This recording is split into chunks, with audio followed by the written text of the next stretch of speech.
gente, tudo bom? Voltei então para continuar o assunto que deu uma boa repercussão, tanto nos meus canais quanto por e-mail, que foi ansiedade e depressão. Foi muito bacana ver o retorno de todas as seguidoras, pessoas que também não estão me seguindo, mas que assistiram o vídeo, né? Isso é muito legal. E eu quero esclarecer uma coisa aqui também, aproveitar o espaço, né? Para dizer que no vídeo anterior sobre morte, sobre a transformação, né, da morte através do amor, que o tempo todo no início do vídeo eu falei a respeito de um comentário, né, que uma pessoa fez no vídeo de depressão, e eu chamei ela o tempo todo de Jaqueline, né? Talvez vocês tenham assistido e perceberam que eu falei, a Jaqueline comentou isso, e a Jaqueline estava passando por isso, Jaqueline. E o nome dela não era Jaqueline. O nome dela é... O nome dela é Jennifer. É Angelita. Então, desculpa, Angelita. E o mais bacana de tudo foi que a Angelita... Eu achei que ela, depois daquele comentário que ela fez, né, sobre, né, vai se ferrar, tu não sabe de nada... Eu achei que ela não ia mais assistir os meus vídeos, que não ia mais se interessar pelos meus conteúdos, né? Falei, bom, paciência, né? Eu passei adiante as informações, que pena que ela não compreendeu. Mas eu me surpreendi, isso é bem legal, foi uma coisa bem bacana. Ela enviou uma mensagem inbox pra mim, né? Pediu desculpas, o que não precisava, realmente não precisava, porque eu compreendi perfeitamente o momento dela. E começou a seguir a página e assistiu o vídeo posterior, que foi o sobre a morte, né? E isso é muito legal, é a transmutação, é a transformação das pessoas, né? Num dia isso pode acontecer, tu entende de uma forma aquilo que foi dito, e no dia seguinte, quando tu tá com a cabeça mais tranquila, mais fria, aí tu consegue compreender melhor, entender o que aquela pessoa ali tá tentando te passar com a melhor das intenções, né, claro.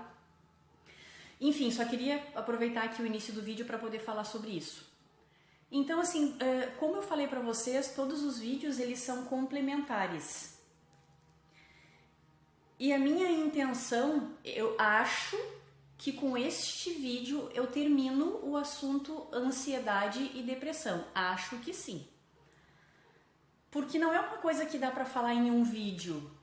Eu precisei praticamente de 3 e tô indo pro 4º agora. Embora eu tivesse falado no anterior sobre morte e amor, ainda assim eu também tava falando sobre depressão, sobre ansiedade, porque eu tava falando sobre controle da situação, né?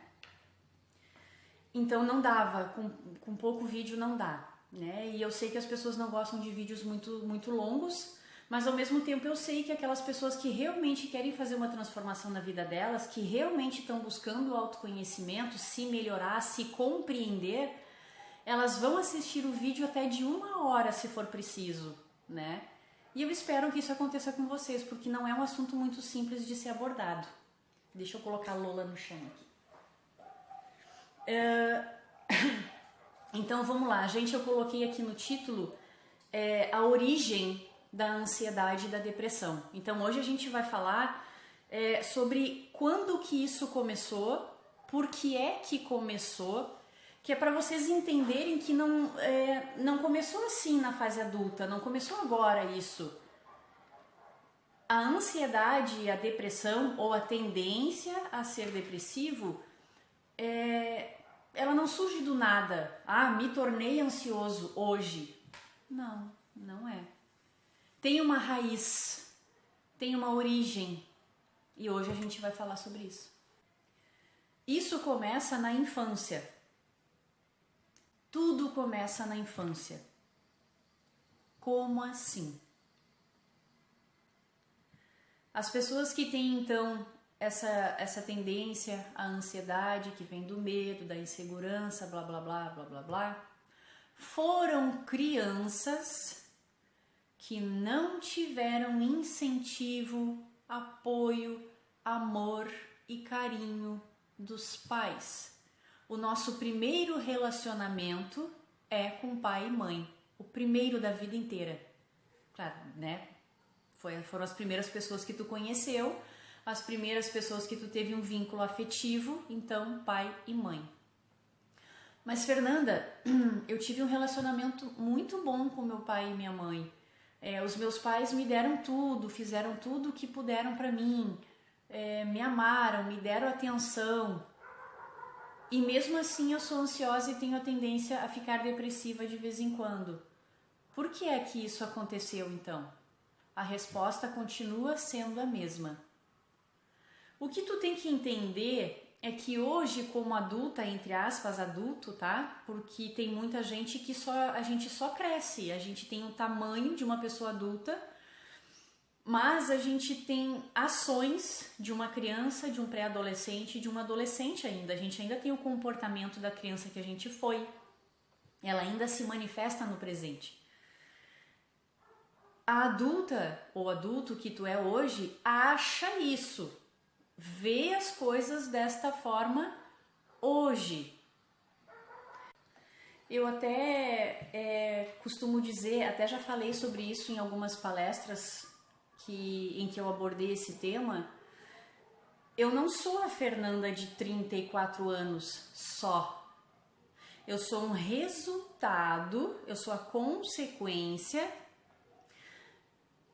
dos pensamentos, dos sentimentos e das atitudes das Fernandas de 33, 32, 31, 30, tarará, tarará, tarará, até aquela que estava no útero da mãe.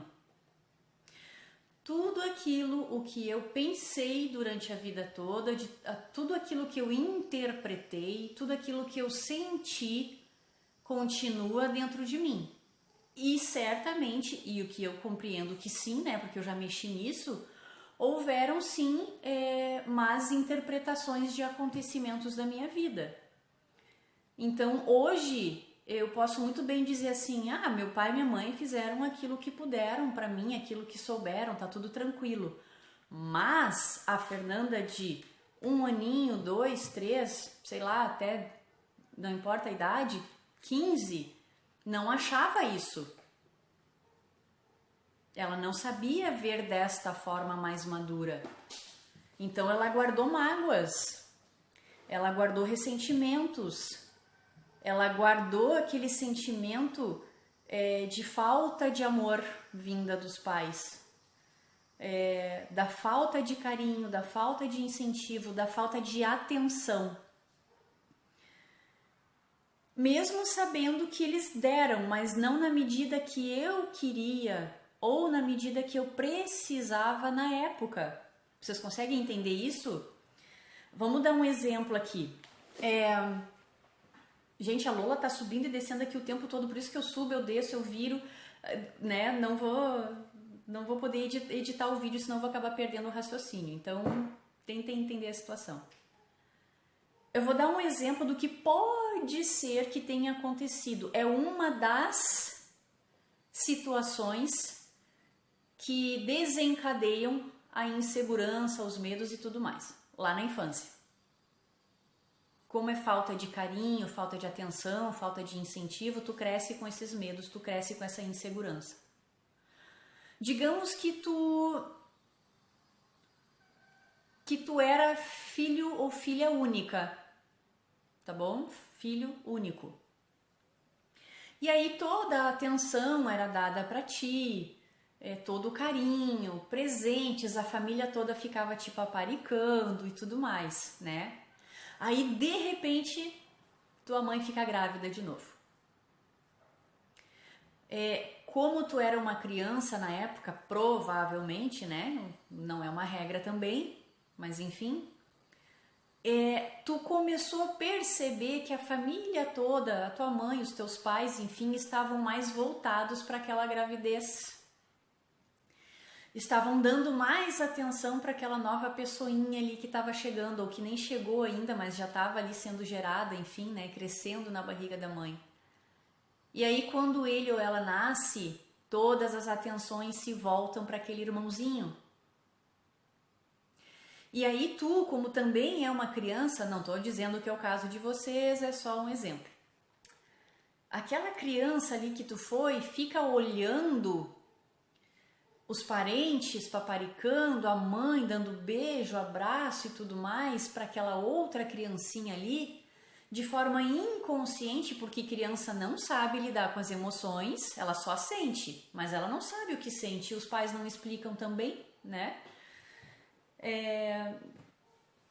Tu se sente mal, tu sente ciúme, tu sente aquela falta, que tá faltando aquilo ali de novo na tua vida, que as pessoas que tu mais ama estão, entre aspas, indo embora.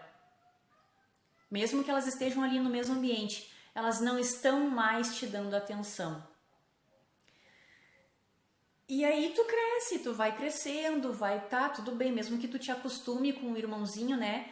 Embora em alguns momentos tu vai tentar chamar a atenção do teu pai e da tua mãe, né? Tipo, olha, eu tô aqui, eu também existo. Vocês lembram que vocês gostavam de mim, né? Aí vem o comportamento infantil, as crianças se jogam no chão, começam a chorar, e é um choro estridente às vezes também, né? É um choro, enfim, justamente para tentar chamar a atenção. Olhem para mim, me amem de novo, né? E aí tu vai crescendo, tu vai se acostumando com o teu irmão, tudo bem, mas ali no subconsciente tá guardado a interpretação do ciúme, da falta de amor, da falta de afeto e tudo mais, da falta de incentivo. E quanto mais episódios iguais a esse tu vai tendo durante a tua vida, mais aquilo ali acumula, ao ponto de mais tarde se manifestar no físico. Primeiro namorado, sei lá, eu gostava muito de um menininho lá na escola, e aí, o que foi o meu caso também, toda essa coisa que eu tô contando pra vocês, também se aplica a mim. Não o fato de ser filha única, mas de ter sentido a falta de amor e de carinho dos pais na infância, tá? Aí já ficou guardado aquilo lá debaixo do meu tapete. Botei pra debaixo do tapete. E aí lá pelos, 8 anos de idade eu me apaixonei. Eu fiquei apaixonada por um menininho lá, um colega de escola. E aí eu resolvi falar pra ele, olha, eu tô gostando de ti, quer namorar comigo, com toda a inocência, né? Com toda a beleza, a pureza de uma criança, né? Porque achava ele bonito, enfim. E aí ele disse assim pra mim, fatos reais. Eu jamais ficaria contigo, nem que tu fosse a última guria da face da terra. Uou! Aquilo doeu pra caramba. Doeu muito. Eu não sabia o que fazer. Eu me sentia assim, não era nem rejeitada, eu me sentia um nada. E aí aconteceu de novo, e aí mais tarde eu fui traída, eu tava namorando com alguém que me traiu. Então, tudo somatizou. Então, o que é que aconteceu mais tarde? Em virtude de vários episódios de rejeição. Ansioso, depressivo, não sabe lidar com rejeição. Então, mais tarde, na adolescência e ali no início da fase adulta, enfim, né? Eu comecei a me tornar esta pessoa controladora que eu falei pra vocês. E eu não tô dizendo, gente, pra vocês que esses sintomas são reais só porque eu vivi. Não esqueçam que eu fui atrás das respostas, eu obtive as respostas do alto e obtive aqui da terra também, com todos os conteúdos possíveis, né? Então pesquisem, vão atrás, vocês vão perceber, vão ter as mesmas respostas que eu. Então eu comecei a perceber que eu me tornei essa pessoa controladora. Na época eu não tinha percebido, foi só depois na fase adulta mesmo, no processo de autoconhecimento. Eu me tornei uma pessoa muito dura, muito ríspida. No meu caso também muito estúpida. Eu era uma pessoa muito reativa. Falavam alguma coisa pra mim, faziam alguma coisa pra mim, eu me irritava, eu ofendia, às vezes eu até agredia, né, tanto com palavras como fisicamente. Então aquilo nada mais era do que todo aquele sentimento sendo jogado para fora. Vocês entendem isso? E eu também não sabia que aquilo ali, as pessoas diziam, tu tem uma personalidade muito forte. E eu também achava que eu tinha uma personalidade forte, porque ninguém me controlava mais. Eu é que passei a controlar os relacionamentos. Eu é que passei a tomar as decisões. Eu decido, eu faço, eu aconteço, deixa pra mim. Eu mandava. Só que eu não entendia, eu não percebia que eu só estava fazendo aquilo para não perder, para não ser machucada de novo. Então eu tinha a tendência a controlar para que não acontecesse mais. Houveram algumas vezes em que eu percebi que o meu relacionamento não estava muito bom e eu terminei ele antes que a pessoa terminasse comigo. De forma inconsciente, o que eu fiz? Bom, já tô vendo que eu vou sofrer de novo. Como eu não quero passar por isso, eu vou terminar agora, doa quem doer e doa o quanto doer. Mas eu não vou sofrer de novo. Não vou passar por aquele processo, por aquele momento ali de rejeição. Não vou, me recuso. Então tinha isso, as pessoas me dizendo que eu tinha personalidade forte, eu achando que tinha personalidade forte, e aquilo ali nada mais era do que uma máscara, nada mais era do que uma proteção, um escudo que eu usava para que as pessoas não se aproximassem de mim para me machucar de novo. E com o tempo, com esse autoconhecimento que eu falei para vocês, eu compreendi que eu era muito mais frágil do que eu pensava. Não tinha nada de forte ali. Nada de forte com aquelas atitudes. Hoje eu reconheço a minha força, mas porque eu sei que eu realmente sou.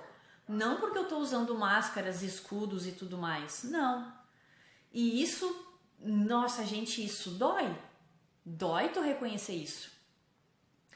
Dói tu perceber que quando as coisas não saem como tu queria, como eu falei, o controle, né? Tu usa válvulas de escape também. Tu começa a usar drogas, não é que seja o meu caso, são exemplos. Tu começa a beber, sei lá, tu começa a querer fazer muito sexo, são válvulas de escape.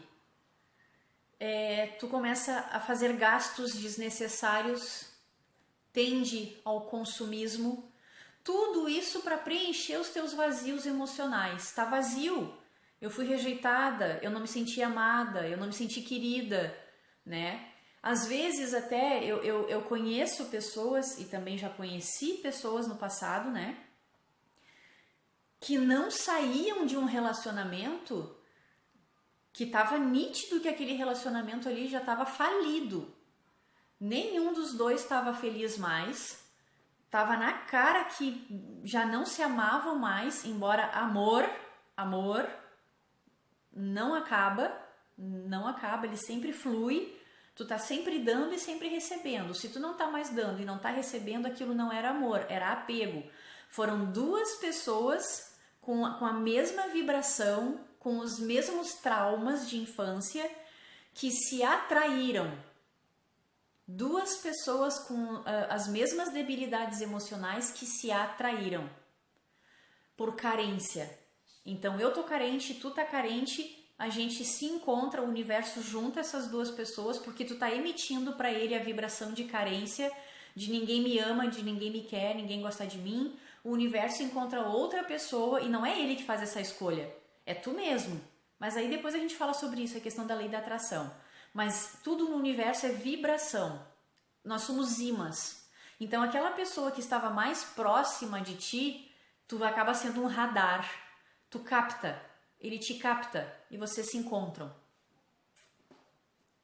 Tema para outro vídeo. Mas enfim, aquela pessoa ali, aquelas pessoas já estavam com relacionamento falido, já não estava fluindo mais, já não existia amor, não existia carinho, não existia demonstrações de afeto, já nem faziam sexo mais com frequência, era lá de vez em quando, né? Então, e nenhum dos dois queria sair do relacionamento. Nenhum dos dois queria sair. Sempre tentando recuperar, sempre tentando de novo. Vamos tentar de novo, vamos tentar de novo. E não saíam. Por que é que não saíam? Porque estavam apegadas. E por que é que essas pessoas se apegaram? Gente, na nossa mente existe um cálculo que, lógico, a gente aprendeu na matemática mesmo, tá? Mas se tu não tiver, sei lá, tu nunca pisou numa escola, tu não sabe disso, mas tu deduz isso, é uma coisa lógica. 1 não é bom, 2 sim, 2 é sempre melhor do que 1. 2 é maior do que 1, maior e melhor. Então o que acontece? Quando tu tá sozinho, tu acha que isso é muito ruim. Isso não é bom. O bom é estar com outra pessoa. 2 é sempre melhor. Então mesmo que o teu relacionamento esteja falido, que tu não ame mais aquela pessoa, que tu não sente mais tesão por ela não sente mais nada por ti, tu não vai sair, porque 1 é ruim. É ruim ficar sozinho, porque se tu ficar sozinho ou sozinha, tu vai te sentir mal, porque tu ainda não trabalhou o amor próprio. Tu depende, como eu falei no início do vídeo, tu depende do amor que vem dos outros, tu depende do incentivo que vem dos outros. Então tu não solta, tu não larga o osso, entende? Tu não, por pior que esteja aquela situação, tu não sai daquela situação. Porque tu tem medo de ficar sozinha, tu tem medo de sofrer, tu tem medo de se entristecer, porque tu sabe, mesmo que de forma inconsciente, que se tu ficar sozinha, tu vai te sentir muito mal, muito triste e vai se deprimir. Por quê? Porque tu não sabe quando que tu vai ter outro relacionamento. Pode ser que demore, e como tu é uma pessoa controladora, tu quer que seja rápido, tu quer que seja no teu tempo, tu quer que seja logo. Tu quer que seja uma pessoa específica, com uma aparência específica, com um peso específico, com uma idade específica, com um estilo de vida específico, porque senão tu não quer. Então tu não tá buscando amor. É isso que eu tô tentando explicar para vocês. Tu não tá buscando amor. Os teus egos estão te controlando e querendo que as coisas sejam do teu jeito, senão não. Tu pode até, o que é impossível, se tu ainda não te ama, se tu ainda não sabe o que é amor, tu não vai encontrar o amor em outra pessoa. Tu esquece, aquela pessoa ali, ela vai falar que te ama. Ela vai tentar demonstrar que te ama, tá? Mas não é amor verdadeiro.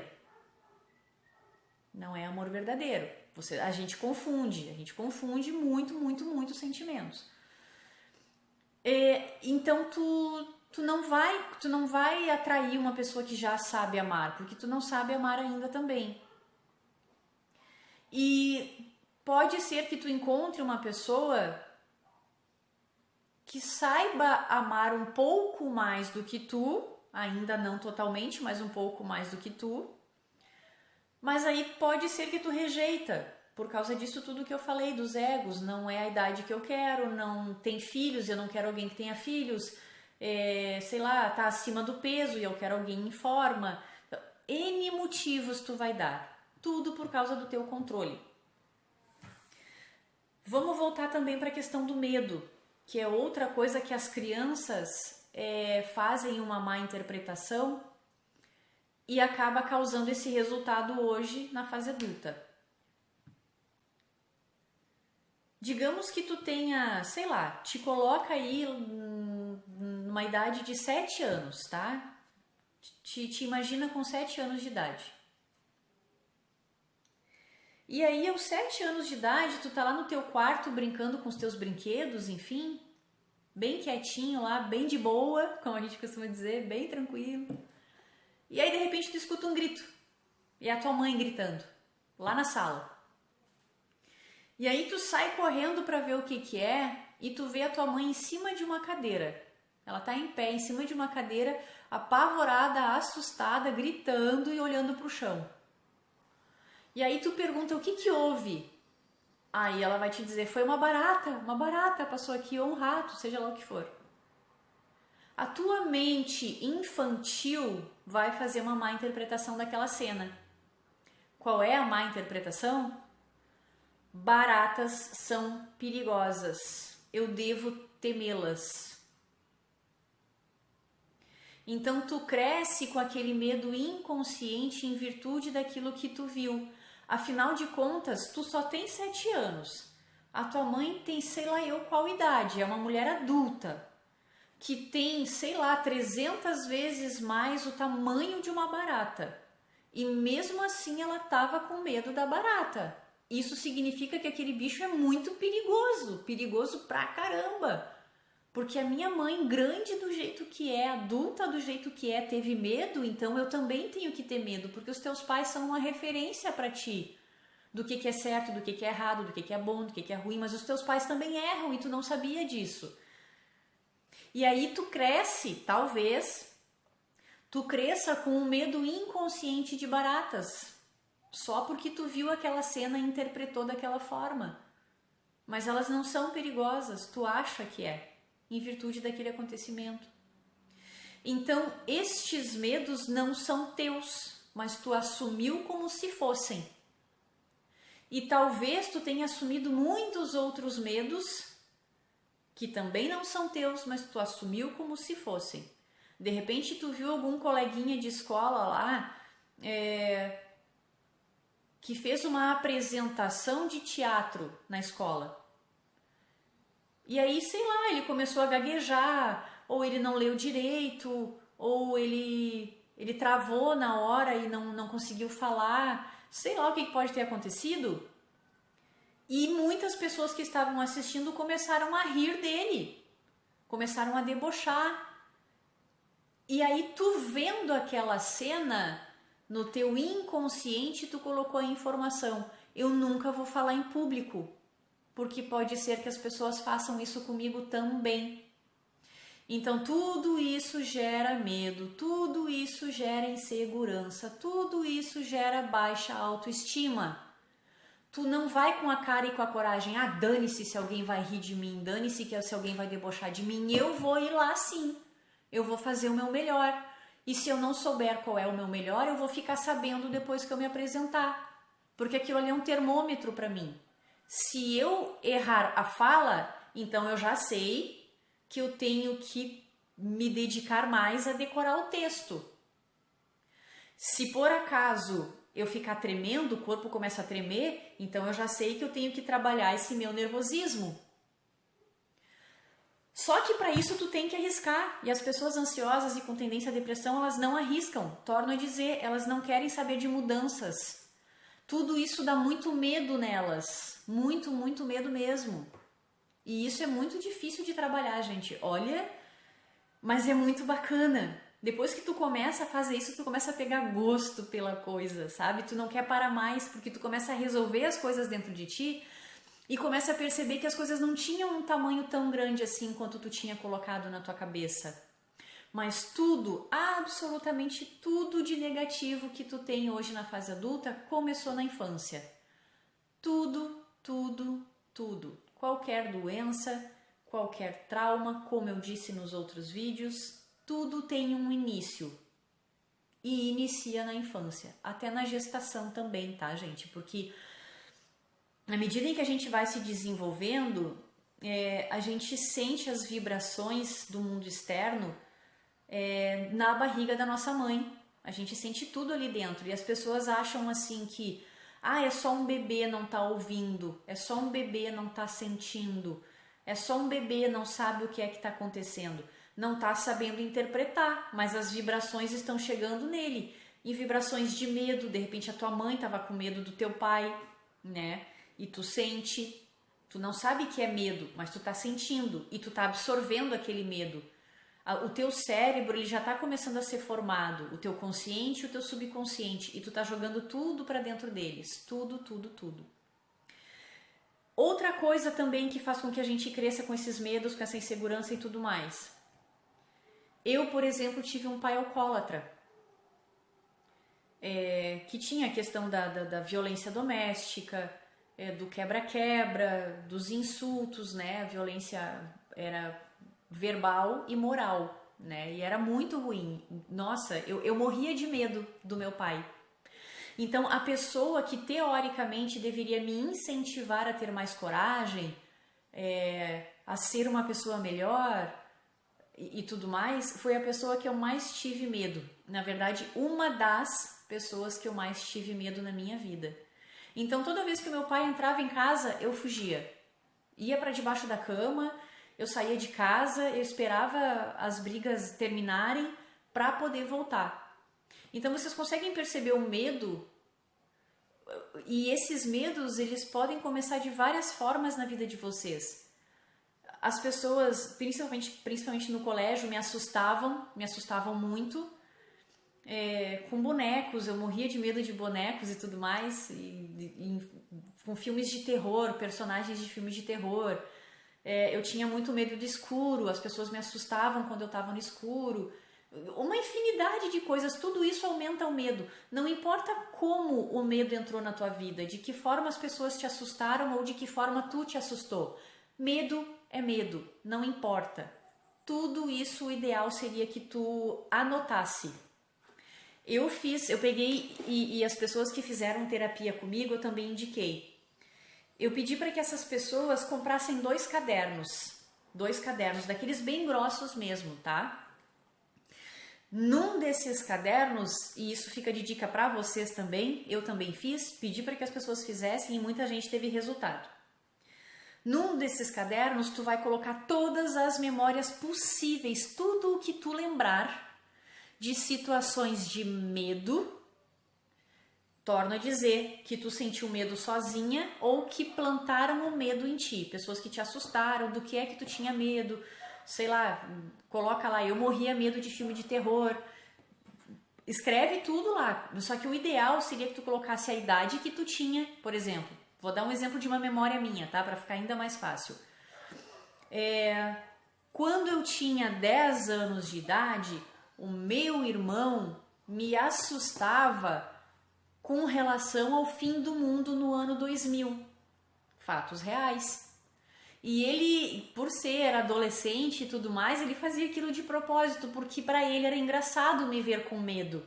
Mas ele não tinha noção de que me deixar com medo iria me prejudicar mais tarde. Eu ia ter uma baixa autoestima. Eu ia ter medo de muitas outras coisas, não só do fim do mundo. Não só isso. Então coloca assim, a idade, as pessoas envolvidas e do que é que tu tinha medo. Coloca tudo. Gente, eu preenchi um caderno inteiro eu não sei se foi em 2 ou 3 dias. Vocês não têm ideia da quantidade de episódios de medo que eu coloquei ali. Então coloca lá os teus medos na infância, na pré-adolescência e na adolescência. Os momentos em que tu te sentiu rejeitado ou rejeitada. Quem te rejeitou? Quando que tu te sentiu rejeitada por algum parente, algum namorado, não sei, até no emprego, sei lá, tu fez uma entrevista de emprego, achou que estava indo super bem, a pessoa disse que tu tinha grandes chances de ficar no emprego, mas aí te rejeitou, te trocou por outra, tu não ganhou a vaga, também é uma maneira de interpretação de rejeição. Enfim, medo, rejeição e insegurança. Às vezes em que tu quis fazer alguma coisa, seja abandonar um relacionamento, seja seguir um sonho, um objetivo, sei lá, dançar e tava todo mundo dançando na festa, mas tu não tinha coragem de ir e tu ficou com aquela vontade, será que eu vou, será que eu não vou? É insegurança. Coloca lá também, anota tudo. Fernanda, eu não sei se vou lembrar de tudo isso. A nossa mente, ela é tão sábia e tão poderosa que quando ela percebe que tu tá buscando essas memórias, ela vai jogar ainda mais memórias para ti. Ela vai compreender que tu tá buscando memórias de insegurança, medo e rejeição. Ela vai te fazer lembrar de mais coisas. Isso é fato. Tu colocou uma programação na tua mente. Quero lembrar disso. Ela vai trazer, porque tá tudo guardado ali. A tua vida tá guardada dentro do teu subconsciente, segundo a segundo. o teu consciente, que é essa parte da tua mente que está aqui olhando esse vídeo, mal sabe quem eu sou, ou já sabe quem eu sou e o que eu faço e tudo mais, onde é que tu tá, e tudo isso é o teu consciente. O teu consciente não lembra de toda a tua vida segundo a segundo. Ele só guarda as memórias mais relevantes, aquilo que marcou mais, ou aquilo que foi mais importante para ti, aquilo que gerou uma emoção muito grande. Mas toda a tua vida está gravada no teu subconsciente segundo a segundo. Quando tu coloca um comando no teu consciente, quero lembrar dos episódios de medo, rejeição e insegurança, o subconsciente joga as memórias para ele. Eles trabalham juntos, sempre trabalharam juntos, sempre vão trabalhar juntos. No segundo caderno, o ideal é que vocês só comecem as memórias do segundo caderno quando tiverem terminado o primeiro. E pode ser que o caderno já tenha terminado e vocês precisem de um outro. Pode acontecer. No segundo caderno, tu vai colocar o contrário. Todos os episódios da tua vida com o máximo de detalhes que tu puder, tanto de um caderno quanto do outro, o máximo de detalhes que tu puder de episódios da tua vida em que tu teve coragem, em que tu se sentiu amado ou amada, tudo de bom que aconteceu na tua vida, momentos felizes, momentos em que tu te sentiu plena, que tu te sentiu realizada, que tu conseguiu fazer coisas mesmo tendo medo. Eu tava com medo de falar com tal pessoa, de procurar tal pessoa, porque podia ser que ela não quisesse mais falar comigo. Mas eu fui, mandei mensagem, eu liguei, não quis nem saber. Até foi bom eu ter ligado, mandado mensagem, porque daí eu não fico ali alimentando expectativas, alimentando esperanças. Foi ótimo. Coloca tudo lá, tudo o que aconteceu de positivo na tua vida, que te incentivou, que tu teve coragem, que tu teve autoestima. Na maioria das vezes, o segundo caderno tem menos lembranças do que o primeiro. Porque tu condicionou a tua mente a só ver o lado negativo da tua vida. Por isso que hoje tu tem os resultados que tu tem. Ainda mais medo de ser rejeitado, ainda mais medo de mudanças, ainda mais medo de ficar sozinho, porque tu não mexeu nisso. Tem que mexer. Mais cedo ou mais tarde, tu vai perceber que isso tá te fazendo mal. Então tu te torna uma pessoa depressiva em virtude desse excesso de episódios de tristeza. Lembra que eu falei no primeiro e no segundo vídeo? Então, tá aqui a explicação. Desde criança que tu faz isso, não começou na fase adulta.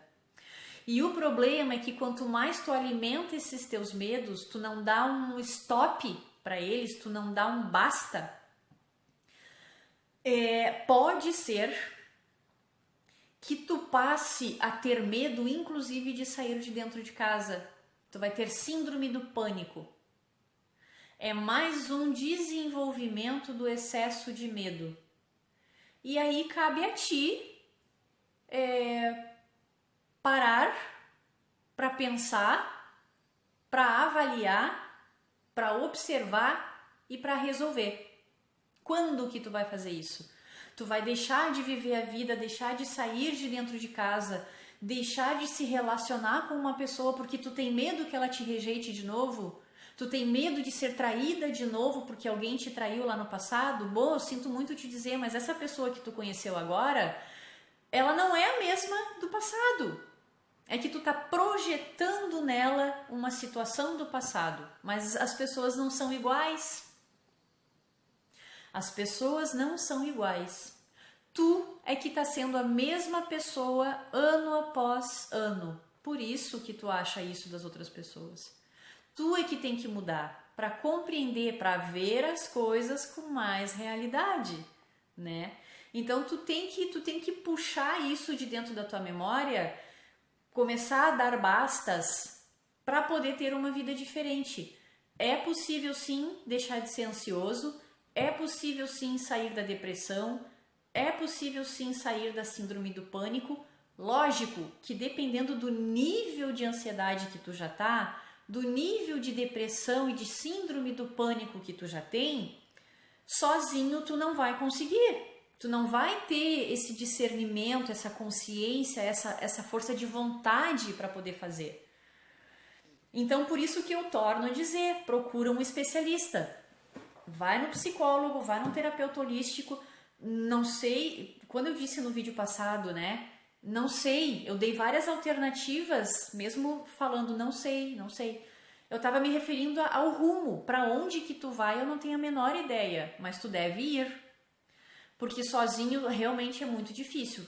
Olha, demora muito tempo. E a gente não tem muito tempo para perder. Parece que sim, né? Eu com 34 anos, teoricamente, eu me dou uma expectativa de vida bem tranquila, me dou de mais 50 anos. Por que não, né? Mas pode ser que eu não dure nem até amanhã. Pode ser que aconteça alguma coisa comigo, alguma fatalidade. Não sei.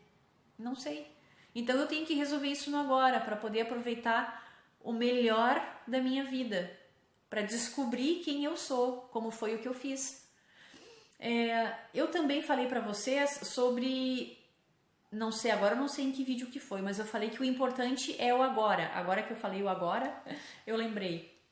Realmente, o agora é mais importante, porque é agora que a tua vida está acontecendo. O ansioso e o depressivo, ele tem um hábito, embora tenha vários, mas um dos maiores é viver no passado ou no futuro. Ele está sempre nesses dois períodos. Dificilmente ele está aqui, prestando atenção no que está acontecendo aqui para resolver, para aproveitar, para curtir, para ser feliz. Não. Justamente por causa do acúmulo desses episódios de tristeza, de insegurança e tudo mais, ele busca no passado momentos felizes que ele teve, ele tenta achar. E como ele não está vendo felicidade no presente, não é que não exista, ele é que não está vendo. Não está sendo consciente o suficiente para ver que ele tem uma cama para dormir, isso deveria, né, deveria ser uma coisa que o deixasse feliz. Sei lá, ele tem família, ele tem o que comer, ele tem o que vestir, ele tem um trabalho, e mesmo que não tenha um trabalho, tem coisas aí em volta de ti que te fazem feliz, tu é que não está observando.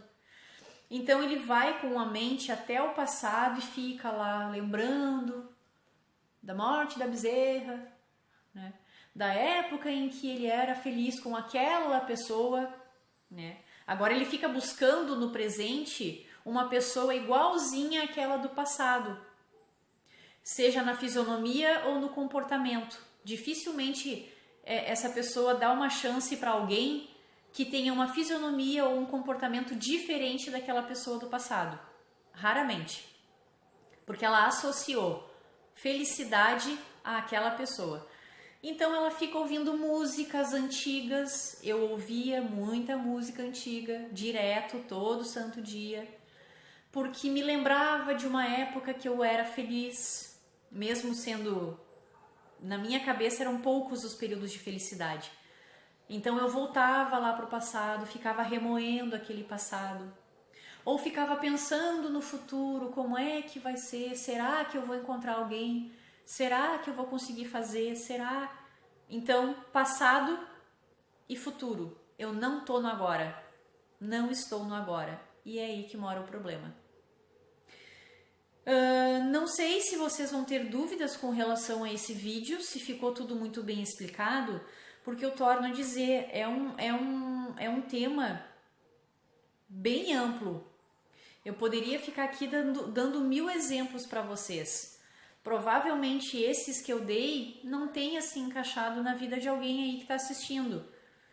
Mas a intenção foi de esclarecer da melhor maneira possível.